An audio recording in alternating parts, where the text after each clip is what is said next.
Tempat ini memiliki suhu tertinggi dan jadi tempat terpanas di bumi. Pada 10 Juli 1913, suhu di tempat ini mencapai 56,7 derajat Celcius. Pantesan aja tempat ini disebut Death Valley. Tempat ini juga titik terendah di seluruh Amerika Utara. Lokasi tepatnya adalah 86 meter di bawah permukaan laut. Waktu pertama kali datang ke sini, kamu mungkin mikir kamu tiba-tiba dikelilingi es. Tapi apa yang kamu lihat di sana itu benar-benar air beku? Jangan tertipu, itu sebenarnya garam. Waktu air hujan menyatu dengan mineral, lapisan luar batu di sekitar wilayah itu menjadi larut. Waktu airnya menguap, hanya garam yang tersisa. Kalau kamu suka air, Death Valley nggak cocok buat kamu karena jarang banget turun hujan. Saking jarangnya, rata-rata wilayah ini mendapat presipitasi kurang dari 5 cm per tahun. Makanya, Death Valley jadi tempat paling kering, bukan cuma di Amerika Serikat, tapi di seluruh Amerika Utara. Tahun 1929 dan 1953, di tempat ini nggak turun hujan sama sekali selama setahun. Tempat aneh ini bahkan jadi makin mencolok begitu kamu melihat gumuk pasirnya. Gumuk itu cuma secuil dari Death Valley, tapi tetap aja jadi pemandangan paling mengesankan karena ada yang tingginya lebih dari 207 meter. Kalau berhasil naik ke puncak gumuk pasir itu, kamu cukup beruntung buat mengalami salah satu hal teraneh di gurun. Pasir bernyanyi. Tapi kok bisa gitu? Emang benar pasirnya bisa nyanyi atau ada alasan lain? Jawaban singkatnya, kita belum benar-benar memahami fenomena ini. Tapi ada satu penjelasan yang menyatakan bahwa pasir yang turun dari gumuk menghasilkan suara karena saling bergesekan. Kalau didengarkan, suaranya mirip pesawat yang terbang di kejauhan. Death Valley adalah salah satu dari sedikit tempat di bumi dengan pasir yang bersuara kencang sampai bisa kita dengar. Tempat lainnya adalah Gurun Namib di Afrika atau Barking Sands of Hawaii. Kalau kamu pikir peristiwa itu udah paling aneh di tempat ini, dengar baik-baik. Beberapa batu di sini seperti bisa bergerak sendiri. Mungkin karena disenggol binatang. Maksudnya, Death Valley adalah habitat roadrunner yang terkenal. Burung kecil yang tingginya kurang dari 60 cm dan berat badannya setengah kilogram ini adalah salah satu dari sedikit hewan yang tinggal di sini. Burung ini sudah menyesuaikan suhu tubuhnya agar bisa bertahan hidup di panas ekstrim pada siang hari. Tapi mungkin pelakunya bukan roadrunner. Soalnya burung ini terlalu kecil buat memberikan dampak sebesar itu. Lagi pula, kayaknya nggak ada yang mendorong batu ini.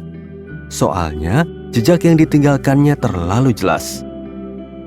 Kalau gitu, mungkin pelakunya angin? Penjelasan ini juga nggak cocok karena beberapa batu ini besar banget, sehingga mustahil bisa tertiup angin. Berat batu ini bisa mencapai 318 kg, tapi mampu bergerak sejauh 457 meter. Kalau begitu, mungkin komposisi batu ini yang membantunya bergerak kapanpun mereka mau? Apa batu ini terbuat dari bahan khusus? Saintis sama kecewanya seperti kamu sekarang waktu meriset teori ini. Nggak ada yang unik mengenai komposisi batu ini. Batu ini cuma batu biasa yang sebagian besar kandungannya adalah dolomit dan granit. Dulunya, batu-batu ini adalah bagian dari tebing dan singkapan di sana yang kemudian jatuh. Ngomong-ngomong, sejak ditemukan pada awal tahun 1900-an, pergerakan batu ini udah bikin peneliti penasaran. Menariknya lagi, lintasan batu ini berbeda-beda sesuai bentuk batunya. Batu dengan permukaan kasar bergerak lurus, tapi batu dengan bagian bawah halus sepertinya bergerak nggak menentu. Peneliti mencoba mencari tahu pergerakan beberapa batu dan bagaimana batu-batu itu membentuk jejak yang berbeda-beda. Misalnya, dengan mengamati lokasi itu dengan dibantu kamera video. Mereka juga bikin stasiun meteorologi khusus di sana dan bahkan memasang GPS pada beberapa batu ini. Ada satu pertanyaan lagi. Kenapa beberapa batu ini bergerak bersama? Terlepas dari bentuk dan ukurannya, beberapa batu tampaknya meninggalkan jejak paralel. Kelihatannya batu-batu ini bergerak ke arah yang sama, melakukan belokan dan tikungan yang sama saat bergerak.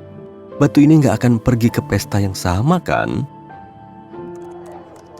Nah, tahun 2014, saintis akhirnya berhasil merekam pergerakan batu-batu ini. Sebelum itu, nggak ada yang pernah melihat batu ini bergerak. Orang-orang cuma tertarik sama misteri tanda yang ditinggalkan batu ini.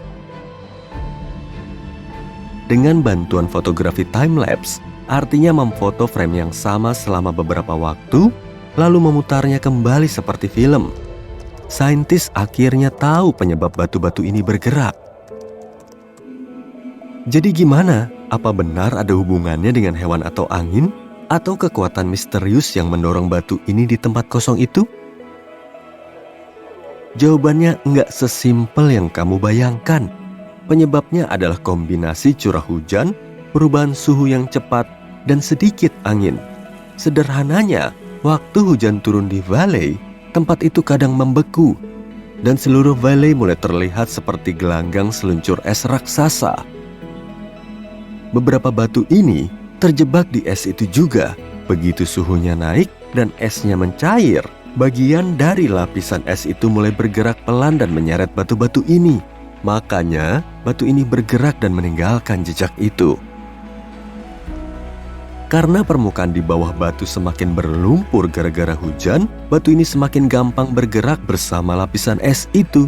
Begitu es mencair, airnya akan menguap dan enggak meninggalkan petunjuk atas kejadian itu. Jejak yang ditinggalkan batu ini menjadi padat karena panas matahari dan bikin batu ini kelihatan seperti bergerak sendiri.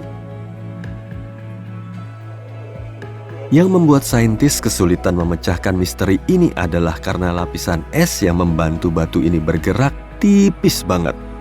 Lapisan es ini harus cukup besar menutupi seluruh permukaan, tapi cukup tipis agar menguap cepat dan enggak meninggalkan tanda kalau sebelumnya ada di sana. Ngomong-ngomong, nama gurun ini emang berarti lembah kematian. Tapi ada banyak makhluk yang berkeliaran di tempat ini. Ikan juga ada. Kok bisa ada ikan di gurun?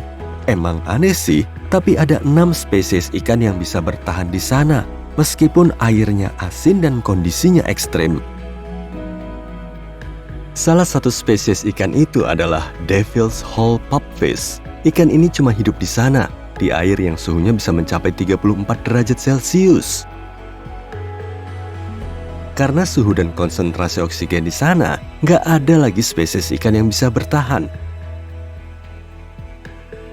Tapi nggak cuma ikan, ada cukup banyak hewan di gurun ini. Tempat ini adalah habitat lebih dari 50 spesies mamalia dan bahkan beberapa jenis reptil.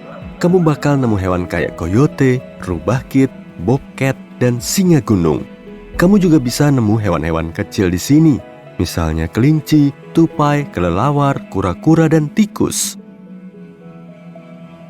Beberapa hewan yang hidup di sini harus beradaptasi dengan kondisi ekstrim dan bikin solusi kreatif.